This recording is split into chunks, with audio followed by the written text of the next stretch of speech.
This is a case of traumatic subluxated cataract of 3 clock hour with thick anterior lens capsule in the mid-periphery. While circumventing the fibrosed area, though the rhexis is continuous, it went to periphery. Bag is stabilized with iris hooks and a CTR.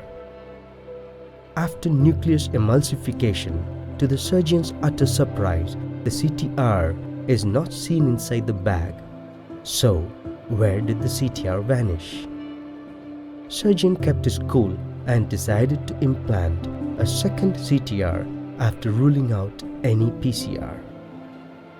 And a plate haptic foldable IOL is placed inside the bag. But again, it was seen that the CTR was sliding down, which was again redialed. But the question still remains where the CTR vanished.